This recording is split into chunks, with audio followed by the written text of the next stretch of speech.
अभी तो सभी ठीक है, कोई गूंगा नहीं है, इसीलिए मौका है कि मुंह से गूंगे हो जाओगे, भजन तुम गा नहीं पाओगे। भजन गा लो मस्त जवानी में, बुढ़ापा किसने देखा है। भजन करो मस्त जवानी में, बुढ़ापा किसने देखा है।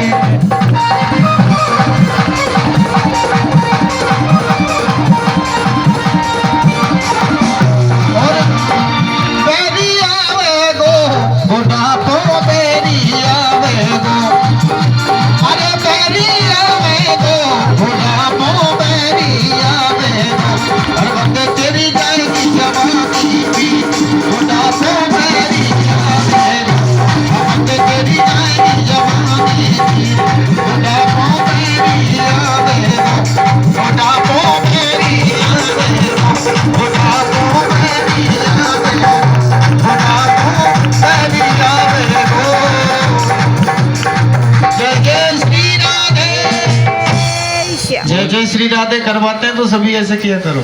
जय जय श्री राधे श्याम। बोलिए श्रीमद् भागवत महापुराण की जय हो। जय जय श्री राधे श्याम। अच्छा एक बात बताइए, ऐसे क्यों करते हैं? ऐसे करने का मतलब होता है भगवान हमने तो हथियार डाल दिए, हाथ खड़े कर दिए, अब तो हमारी लाज तुम्हारे हाथ में। हाँ, इसलिए कहते हैं जय जय श्री राधे, संभालो अपने आप। तो नारद जी कहते हैं जब पुरंजन का अंतिम समय आया, देखो महाराज जी ये बात भी सत्य है, बचपन में, जवानी में, बुढ़ापे में चाहे हम कितना भी आनंद लें, लेकिन अंत समय आता है तो पीड़ा होती है, कष्ट होता है जब प्राण निकलते हैं। अब पुरंजन रो रहा है, अंत समय आ गया। तभी उसी जगह उसका मित्र अभिज्ञात आया। अभिज्ञात बोलते हैं भगवान को। बड़े धर्मात्मा होते हैं वो लोग जिनके अंत समय ठाकुर जी आते हैं। नहीं तो तुलसीदास बाबा ने कहा है कि बार जन्म जन्म मुन जतन कराए, अंत राम फिर आवत नाए। लोग बार बार जतन करते हैं लेकिन अंत समय ठाकुर जी का नाम नहीं आता। परमात्मा ने आके पुरंजन का हाथ पकड़ा और हाथ पकड़कर कहा लाला, बोले हाँ तू कोई पुरंजन नहीं है, तू तो मेरा अंश है, हम सभी भगवान के अंश हैं। तुलसीदास बाबा ने कहा है कि ईश्वर अंश जीव अविनाशी, सीकर ते तेरे लोक्य सुख राशि।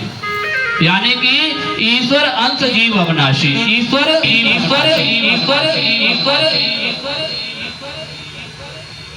हम सभी ईश्वर के अंश हैं, हम सभी नाशवान हैं, एक दिन हमको उसी ईश्वर में मिल जाना है। इसलिए चल तू मेरे साथ चल। तो नारद जी कह रहे हैं कि वही पुरंजन जैसी हालत तेरी हो गई है प्राचीन, वही क्यों संसार को माया में पड़कर तू भगवान को भूल गया। प्राचीन वही ने क्षमा मांगी, मुझे क्षमा कर दीजिए, आज के बाद मैं किसी निर्दोष की बलि नहीं चढ़ाऊंगा। और नारद जी उसे आशीर्वाद देते हुए वहां से चले गए। महाराज परीक्षित कहते हैं, हे आचार्य सुखदेव, कल की कथा में आपने हमें बताया था कि दो उत्तानपाद और प्रियव्रत, स्वयं मनु महाराज के दो पुत्र बताए थे।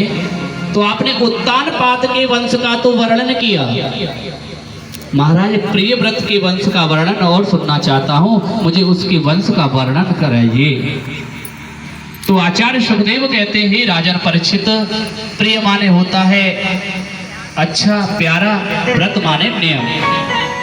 जिसने अपनी जिंदगी में अच्छे प्यारे नियम बना लिए वही प्रियव्रत है। महाराज प्रियव्रत महाराज के वंश में आगे चल के एक राजा हुए जिनका नाम है ऋषभदेव। जो जैन धर्म है ना हमारा, जैन धर्म में 24 तीर्थकर हुए हैं, उनमें से प्रथम तीर्थकर कौन है? ऋषभदेव जी। ऋषभदेव जी हमारे भगवान के 24 अवतारों में आते हैं। बोलिए ऋषभदेव भगवान की जय जय श्री राधे श्याम। ऋषभदेव महाराज के 100 पुत्र हैं। सबसे बड़े पुत्र का नाम है भरत। एक दिन ऋषभदेव जी महाराज ने अपने 100 पुत्रों को अपने पास बुलाया और पूछा, लालाओ भैया एक बात बताओ बेटा, हमें ये मानव जन्म किस लिए मिला है? ये मनुष्य का जन्म हमें मिला है, किस लिए मिला है? एक बोला मैं बताऊं पिताजी। बोले हाँ बताओ। ये मानव जीवन मिला है हमें अच्छे अच्छे पकवान खाने के लिए, है ना, बढ़िया बढ़िया मिठाई खाएं। दूसरा बोला ये मानव जीवन मिला है हमें सुंदर सुंदर वस्त्र पहनने के लिए। तीसरा बोला ये मानव जीवन मिला है हमें संसार के जितने भी भोग की वस्तुएं हैं ना उनका उपयोग करने के लिए। ऋषभदेव जी बोले ना बेटा, हमें ये मानव जीवन इस संसार की वस्तुओं का भोग करने के लिए नहीं मिला।